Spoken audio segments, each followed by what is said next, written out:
자, 9절 한번 읽을까요? 시작. 참빛 곧 세상에 와서 각 사람에게 비추는 빛이 있었다. 그는 참 빛이다 이 말이에요. 앞에서 계속된 말씀이 태초에 하나님과 함께 계셨으니 이 말씀은 곧 하나님이라. 하나님 안에는 생명이 있었고 그 생명은 사람들의 빛이다. 그렇게 선포했던 사도 요한이 이제 그 빛이란 우리가 일반적으로 보는 이런 빛보다는 근원적으로 분별되는 그런 참 빛이다라고 선언하고 있습니다. 참 빛은 어쩌면 이 땅에 빛이 있으라 고 선언하신 그 빛을 가리키는 것이고, 빛을 창조하신 이의 빛, 빛이 존재케 된 그 연원으로서의 빛을 말하는 것이죠. 따라서 그 빛은 우리가 이렇게 일반적으로 경험하는 빛과는 다른, 굳이 우리가 그 빛을 발견한다면 사도 바울이 다메섹 도상에서 가다가 갑자기 강렬한 빛, 눈이 멀게 되는 그런 빛을 보았던 그런 빛이란 말이죠. 그 빛은 태양보다도 더 밝은 빛으로 바울에게 다가왔었고, 그 빛 때문에 순간적으로 눈이 멀어버렸던 것이고, 그리고 나중에 사도들은 그 빛이 위로부터 회전하는 그림자를 만들지 않는 빛, 도대체 그 참 빛은 일반적으로 우리가 빛은 사물을 통과하지 못한 채 빛이 통과하다가 사물에 걸리면은 그 사물 뒤에는 그림자가 생기고 그늘이 생기지만, 이 빛은 어찌된 연유인지 이 빛이야말로 그늘을 만들지 않는 빛, 어쩌면 전방위로 비치는 빛, 그리고 이 빛은 전체로 비치는 빛인 동시에 각 사람에게 비치는 빛이다, 그렇게 표현하고 있습니다. 각 사람에게 비춘다는 건 뭐예요? 구원이란 각 사람에게 임한다는 뜻 아닙니까? 우리가 이렇게 많은 사람이 지금 이 자리에 앉아 있지만, 구원이라는 것은 한 사람 한 사람에게 비추는 빛이다 말이죠. 따라서 그 구원의 빛은 어딘가 사각지대를 만들지 않는다는 거예요. 이 참빛은, 이 참빛이 이 땅에 존재케 한 모든 것들에 그 빛의 속성을 들이우고 있다라고도 말할 수 있습니다. 따라서 사도 바울은 나중에 이 빛의 속성, 참빛의 속성이야말로 인간이 거부할 수 없는, 모른다고 핑계댈 수 없는 빛이다라고 말하는 것이죠.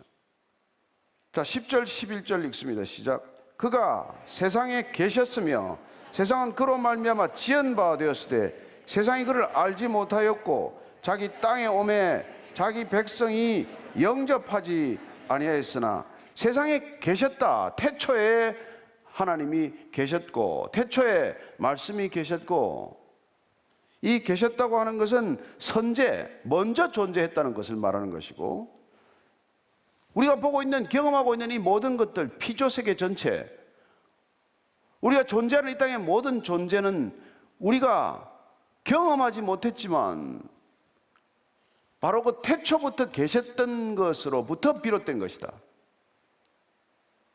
이렇게 창조를 쉽게 설명하는 게 어디 있어요? 모든 보이는 것들이 그로부터 시작된 것이다. 어느 것 하나도 그로부터 시작되지 않은 것이 없다. 빅뱅입니까? 과학은 그렇게 설명하고 싶겠죠. 근데 뭐가 빅뱅을 일으킨 거예요? 따라서 우리는 창조라고 하는 개념에서부터 시작하지 않으면 어떤 것도 설명되지 않는 거예요. 창조란 무에서 유가 시작된 것을 설명할 수 있는 유일한 단어이기 때문에 그렇습니다. 그런데 그 창조를 부인하고 나면 인간은 어디에다가 기초를 두어야 합니까? 설명할 수 없는 존재에다가 그걸 시작할 수밖에 없겠죠.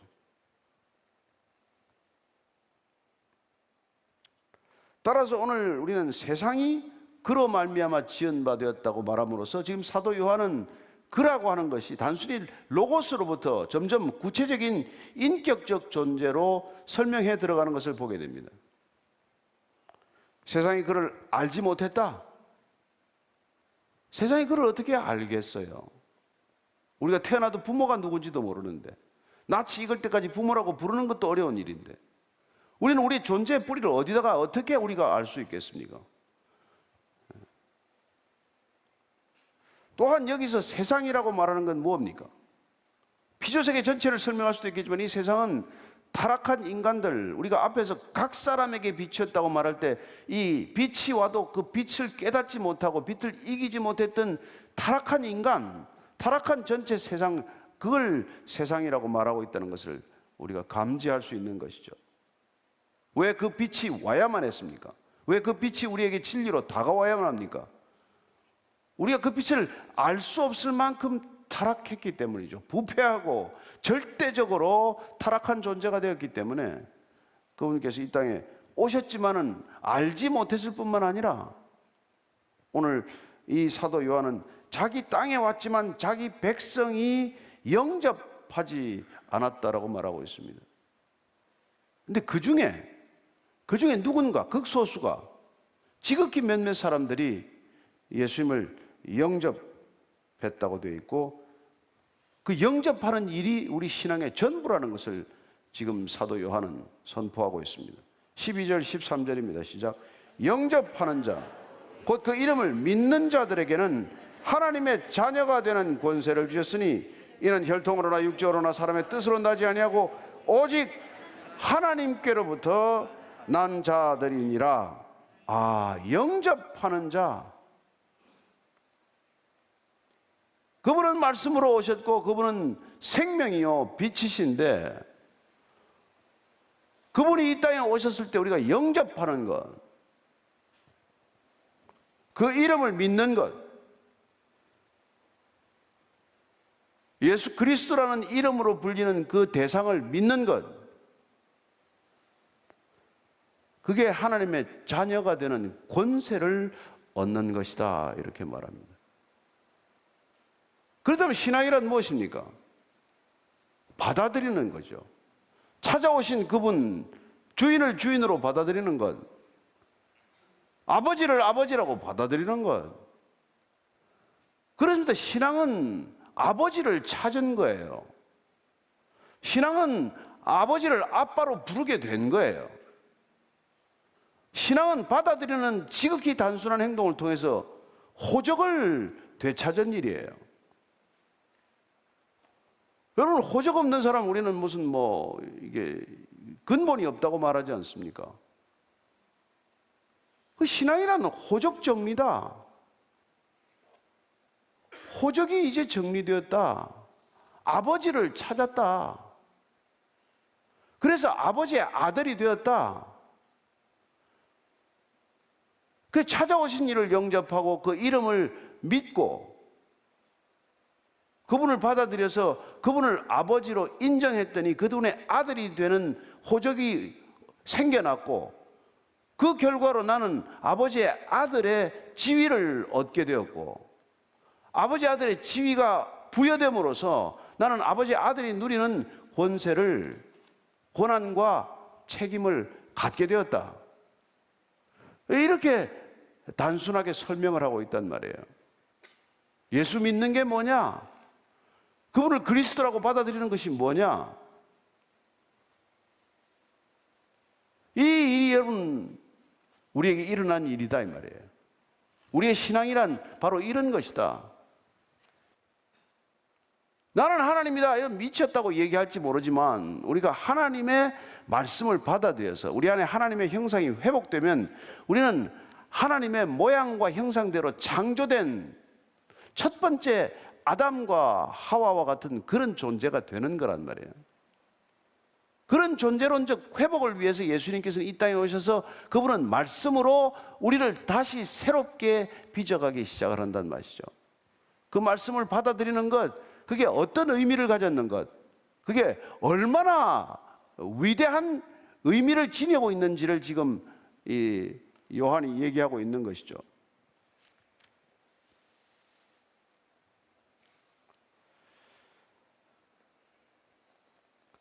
그렇습니다. 그가 따라서 그 예수님의 말씀이 우리 안에 들어오고 예수님이 우리에게 서로 아는 관계가 되는 것을 예수님께서는 가장 중요한 신앙의 지표로 말씀을 해주셨고, 그게 요한복음 17장 3절 우리가 두고두고 보겠지만은, 영생은 같이 읽습니다. 시작. 곧 유일하신 참 하나님과 그가 보내신 자 예수 그리스도를 아는 것이다. 영생하는 존재란 누굽니까? 하나님의 이름을 영접한 자, 하나님을 받아들인 자, 하나님의 말씀을 받아들인 자, 하나님의 말씀대로 살아가는 자, 이 사람들은 이미 우리 안에 영원한 생명의 씨앗이 잉태됨으로써 그는 영생을 아는 자, 누리는 자, 영생하는 자가 되었기 때문에 그는 영생하는 자로서 영생하는 하나님과 이제는 관계를 갖게 되었다. 그게 아는 것이다 라고 말하는 것이죠. 여러분이 하나님을 아십니까? 예수님을 아십니까? 그분이 내 안에 계신다는 뜻이고, 그분이 내 안에 계시면 우리는 어떤 존재가 됩니까? 영생하는 존재가 되었기 때문에 예수님께서는 무릇 살아서 나를 믿는 자는 죽음을 보지 않을 것이다, 이렇게 말씀하시는 것이죠. 예. 나를 믿는 자는 죽어도 살겠고, 살아서 나를 믿는 자는 영원히 죽음을 보지 않는 이유가 뭐예요? 우리 안에 영생이 들어왔기 때문 아닙니까? 영생이 어떻게 들어왔습니까? 말씀으로 들어왔고, 그 말씀은 우리 안에 생명이 되었고, 우리 안에 빛이 되었고, 그분은 영생하는 그 존재로 우리 안에 거하기 때문에 우리는 그분을 아는 존재가 되었고, 영생이란 곧 하나님과 그의 보내신 자 예수 그리스도를 아는 것이다 라고 말하고 있는 것이죠. 예수님을 아십니까? 몇 분 모르시네. 아셔야 합니다. 예수 아는 게 우리의 전부예요. 교회 와서 수많은 일을 할 수 있고, 교회에서 와서 뭐 여러 가지 헌신과 봉사를 할 수도 있지만, 예수님을 알고 하셔야 된다 이 말이에요. 예수님과 관계를 가지고 해야 된단 말이에요. 무슨 다른 성도들과의 관계, 무슨 목사와의 관계로 일하는 게 아니란 말이에요. 여러분들이 예수님을 모르고 예수님과 아무 관계없이 움직인다면 이 교회도 아무 예수님과 상관이 없는 종교 조직이나 기관이나 단체가 되고 말 것 아니겠습니까?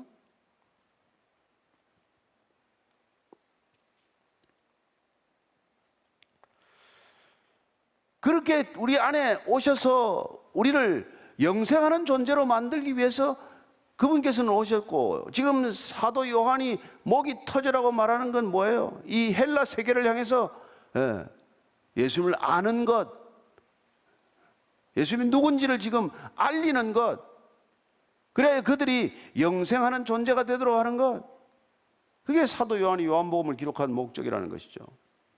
따라서 예수님이 하나님의 아들이심을 아는 것, 그분이 하나님의 아들이어야, 창조주여야 구세주가 되는 것 아닙니까? 창조적 능력이 없는 분이 어떻게 우리를 구원하십니까? 따라서 그분은 창조주이시고, 그분은 또한 구원자이시다는 것을 우리에게 말씀하는 것이죠. 자, 그렇게 그분이 우리 안에 구원주로서 우리 안에 들어오시기로 결정하셨어요. 그게 오늘 14절 말씀입니다. 시작. 말씀이 육신이 되어 우리 가운데 거하심에 우리가 그의 영광을 보니 아버지의 독생자의 영광이요 은혜와 진리가 충만하더라. 말씀이 육신이 되어서, 메시지가 메신저가 되어서 우리 안에 나타나셨어요. 우리 가운데 거하신다. 뭐 여러 번 여러분들이 말씀을 듣고 설교를 통해서 또 여러 번 반복된 표현이었지만, 우리 안에 거하신다, 이건 우리 안에 장막을 펴신다 라는 뜻이어서, 출애굽한 백성들이 하나님이 시내산에서 율법을 주시고 모세에게 성막의 식양을 다 알려주셔서 성막을 만들게 하시고, 그 성막을 12지파의 진 한가운데에 좌정케 하심으로 하나님께서 이스라엘 백성들과 동행을 시작하셨고, 이스라엘 백성들이 어디로 가든지 이 성막을 걷어서 갔다가 어디에 또 자리를 잡으면 또 펴서 항상 성막과 같이 움직이는 하나님과의 동행 훈련, 동행의 삶을 살아갔단 말이죠. 그렇게 하셨던 구약시대의 하나님이 신약시대에는 지금 그 장막을 우리 안에 펴시겠다. 뭘로? 말씀을 재료로. 자, 뒤에 요한이 다시 한번 소개됩니다. 세례 요한이죠. 15절입니다. 시작. 요한이 그에 대하여 증언하여 외쳐 이르되 내가 전에 말하기를 내 뒤에 오시는 이가 나보다 앞선 것은 나보다 먼저 계심이라 한 것이 이 사람을 가리킴이라 하니라. 세례 요한은 6개월 예수님보다 앞서 태어났죠. 태생적으로는 그가 먼저 태어났지만 그러나 예수님께서 그보다 먼저 계셨던 분이다 라는 것을 세례 요한의 선포를 통해서 사도 요한이 다시 한번 예수님을 전하고 있는 것이죠. 육신은 나보다 늦게 태었지만 그러나 그분은 태초부터 계신 분이고 먼저 계셨던 분이다, 그 말씀을 하고 있는 것이죠. 그리고 우리는 다 그분의 충만한 데서 흘러나온 사람들이라는 거예요. 그게 16절입니다. 시작. 우리가 다 그의 충만한 데서 받으니 은혜 위에 은혜라. 은혜 위에 은혜를. 예. 우리는 그리스도의 충만함으로 인해서 부족함이 없는 그리스도. 여러분, 그분은 창조주시고 그분은 구원자이십니다. 부족하셔서 어떻게 창조가 가능하며 부족하신 분이 우리를 어떻게 구원하실 수 있습니까? 예. 죄인들의 속성은 부족함에 시달리는 것이고 죄인들의 특징은 그저 끊임없이 욕망하고 끊임없이 갈등하고 끊임없이 탐욕을 부리는 그 죄인들을 어떻게 구원하실 수 있습니까? 예. 더 이상 욕망할 수 없는 존재로 만드는 것, 더 이상 갈망할 바가 없는 존재로 만드는 것, 그게 여러분 구원의 놀라운 능력 아닙니까? 따라서 그리스도를 만난 사람은 어떻습니까? 더 이상 부족함에 시달리지 않는 사람이 되는 것이죠. 따라서 교회란 무엇입니까? 지극히 충만한 충만으로 넘치는 것이 교회 공동체라는 것이죠. 그래서 오늘 이 사도 요한이 17장 17절에 있습니다. 시작. 율법은 모세로 말미암아 주어진 것이요 은혜와 진리는 예수 그리스도로 말미암아 온 것이라. 이스라엘 백성들 전체는 율법의 백성들이 되었죠. 율법은 모세로부터 왔다는 것입니다. 그들에게는 모세야말로 하나님을 대언하는 대언자적 위치에 있는, 누구도 넘볼 수 없는 위치에 있었지만, 그러나 예수님은 모세보다 뒤에 왔지만 그들에게는 모세와는 비교할 수 없는 은혜와 진리를 선물하신 분이다. 이게 지금 세례 요한이 모세와 예수님을 비교하고 있는 것이죠. 따라서 그 율법에 묶여 살아가던 유대인들, 그 유대인들에게 대해서도 그 율법이 전부가 아니라는 것을 지금 선포하고 있는 것이고, 헬라 세계를 향해서도 너희들이 추구하는 그리스도가 빠진 세상의 모든 진리의 추구는 빈 것에 불과하다는 것을 얘기함으로써 지금 세례 요한은 이 초두에 이 1장 18절까지의 복음의 선포를 통해서 헬라 세계와 유대인의 세계에 다 같이 그리스도가 반드시 필요한지, 왜 필요한지를 설명하고 있는 것과 마찬가지입니다. 왜 그리스도여야 하는가? 왜 예수님이라야 우리 인생의 문제에 뿌리가 빠지나? 우리는 어디서 빗나갔는가? 우리는 어떻게 해야 이 인생의 본질적인 문제로부터 벗어날 수 있는가? 당신들이 추구하는 로고스가 예수라는 걸 모른다면, 그리스도인들이 추구해왔던 히브리인들이 추구해왔던 그들이 하나님의 나라가 그리스도가 빠진 율법만의 하나님의 나라와 구원을 말한다면 여러분들은 어느 것도 아무것도 해결되지 않는다는 것을 말하고 있는 것이죠.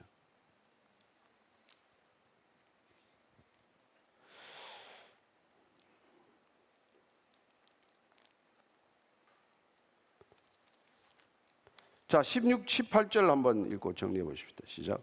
본래 하나님을 본 사람이 없으되 아버지 품속에 있는 독생하신 하나님이 나타내셨느니라. 율법은 모세로부터 말미암아 있었습니다.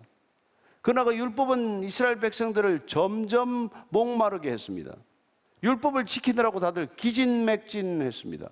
율법 때문에 누구도 자유롭지 않은 백성들이 되고 말았죠. 그러나 주님께서 오셔서 은혜와 진리를 선포하시게 되고 율법을 완성하셨다고 말씀하시므로 더 이상 율법에 목이 졸리는 종교 생활에 종지부를 찍고 마셨고, 그리고 드디어 은혜와 진리 속에서 자유함을 누리게 된 이 백성들, 이 새로운 백성들을 우리는 그리스도인이라고 부르게 되고, 그리고 이 그리스도인 공동체를 교회라고 부르게 되었기 때문에 교회는 은혜와 진리 위에 세워진 공동체로서 더 이상 목마르지 않은 공동체가 된 것이죠. 저는 여러분들이 교회를 다니면서 교인이라고 말하면서, 그리스도인이라고 말하면서 더 이상 목마르지 않게 되기를 바랍니다. 이 세상은 말씀이 없어서 목이 마른 것이고, 말씀을 듣지 못해서 갈증을 일으키는 곳이지만은, 저와 여러분들이 그리스도를, 말씀을, 은혜를, 진리를 우리가 날마다 대하고 있다면 우리는 그 모든 것들로부터 풀려난 진정한 자유를 누리는 사람이라고 믿습니다. 오늘 이 은혜와 진리가 여러분에게 선물로 주어졌다는 사실을 기억하십시오. 우리가 뭘 가지고 뭘 바라고 이 땅을 살아가야 할지 한 번 더 점검하는 시간이 되기를 바랍니다. 우리가 각자 수많은 기도 제목들을 가지고 아침마다 기도하고, 우리가 부족한 것들을 놓고 한없이 하나님한테 달라고 졸라댈지 모르지만, 하나님께서 우리로부터 주시고자 하는 것, 근본적으로 우리의 문제를 해결하고시고자 하는 하나님의 첫 출발점은 은혜와 진리로부터 시작하신다는 것입니다. 예수님께서 우리에게 영원한 생명으로부터 그 모든 것을 시작하신다는 것입니다. 우리가 더 이상 죽지 않는 존재, 영생하는 존재, 더 이상 이 땅의 것들에 목을 매지 않는 존재가 되면 여러분들이 이 땅에 살아가는 게 홀연히 바뀌지 않겠습니까? 무엇 때문에 우리가 지금 이 세상 사람들하고 그렇게 다투며 살아가야 합니까? 부족하다고 생각하는 사람들과 왜 우리는 부딪히면서 살아야 합니까? 부족한 사람들과 부족하지 않은 사람들이 어떻게 부딪히며 꼭 살아가야 합니까?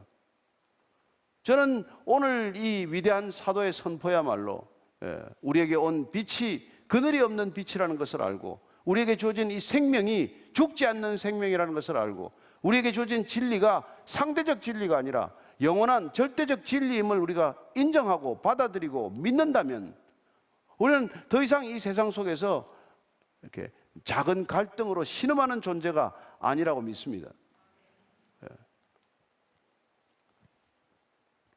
오늘 사도 요한은 본래 하나님은 본 사람이 없지만, 그러나 아버지 품속에 있는 이 독생하신 하나님, 그분이 하나님을 나타내셨다, 이렇게 선포하고 있는 것이죠.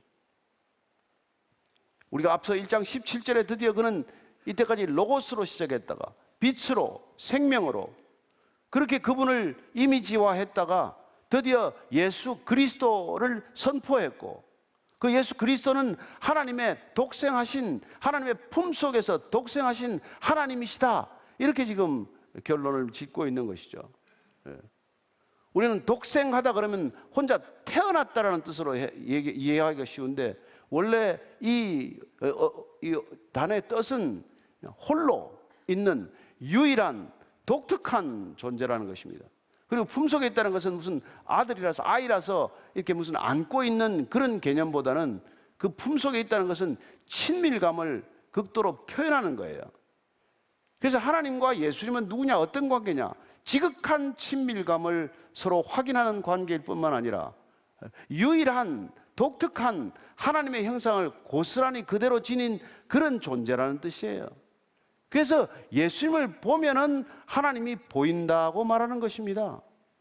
그분이 하나님의 품속에서 독생하신 예수 그리스도시고, 그 예수 그리스도를 통해서 하나님을 고스란히 드러내시는 분을 이 땅에 우리에게 보내주셨기 때문에 예수님 보면 하나님이 보일 줄로 믿습니다. 예수님을 보면 그분이 생명이신 줄로 믿을 줄 믿습니다. 그분을 보면 그분이 우리에게 생명인 뿐만 아니라 그분이 놀랍게 빛이라는 것을 우리가 또한 알게 될 것입니다. 또한 그분을 보게 되면 우리는 그분이 사랑이라는 것도 보게 될 것입니다. 따라서 사도 요한은 이 요한복음서를 쓰고 난 뒤에 요한 1서를 쓰면서도 그는 이렇게 말하고 있습니다. 요한 1서 4장 12절 말씀입니다. 같이 읽습니다. 시작. 어느 때나 하나님을 본 사람이 없으되 만일 우리가 서로 사랑하면 하나님이 우리 안에 거하시고 그의 사랑이 우리 안에 온전히 이루어지느니라. 아멘. 아멘. 우리는 누구도 하나님을 본 사람이 없습니다. 그러나 우리가 만일 서로 그리스도의 사랑으로 서로 사랑하면, 그러면 하나님이 우리 안에 거하신다고 말씀하십니다. 우리가 그리스도의 사랑받는 존재가 되어서 그리스도의 사랑으로, 주님께서 명령하셨듯이 내가 너희를 사랑같이 너희가 서로 사랑하면 세상 모든 사람들이 너희가 내 제자인 줄 알리라고 말씀하신 그 사랑으로 우리가 서로 사랑하고 서로 섬기고 서로를 존귀하게 여기면, 그러면 하나님이 우리 안에 계신다고 말씀하고 있습니다. 저는 여러분들이 하나님을 드러내는 존재가 되기를 바랍니다. 여러분들이 그리스도의 말씀을 통해서 그리스도를 살고 계신 존재가 되기를 축원합니다. 날마다 그리스도의 말씀을 먹고 읽고 듣고 묵상하고 그 말씀대로 여러분들이 살아간다면 내 안에 그리스도가 사신다는 것을 세상에 증언하는 증인이 될 것을 믿으시기 바랍니다. 여러분들 그리스도인 맞으시죠? 한 주간의 삶 동안도 그분의 말씀을 묵상하는 한 주간이 되기를 바랍니다. 사도 요한이 이 책을 쓸 수 있었던 까닭은 그는 일평생 동안 정말 한순간도 놓치지 않고 그리스도를 묵상한 사람이 되었고, 그는 평생도록 그리스도를 묵상한 결과 그리스도가 그냥 사도 요한을 건드리기만 하면 그리스도가 흘러 넘치는 사람이 되었기 때문에 이런 복음서의 저자가 되었을 뿐 아니라 그는 끝까지 그리스도의 사랑을 살아내는 사랑의 사도가 되었던 것입니다. 그는 90이 넘어서 설교 부탁을 하면 앉아서 설교도 못하고 들어 누워서 설교를 했다는 것으로 전해집니다. 그러나 그는 그의 설교는 단 한마디였다고 그래요. 서로 사랑하십시오. 그 사랑 안에 그리스도의 본체가 들어있다는 것을 말씀한 것이죠. 저는 이 교회가 그리스도의 사랑을 살아내므로 그리스도를 증언하는 교회가 되기를 바랍니다. 그리스도의 사랑을 살아내므로 그리스도가 빛이라는 것, 그리스도가 생명이라는 것, 그리스도가 말씀이라는 것이 날마다 증언되는 우리의 신앙 되기를 축복합니다.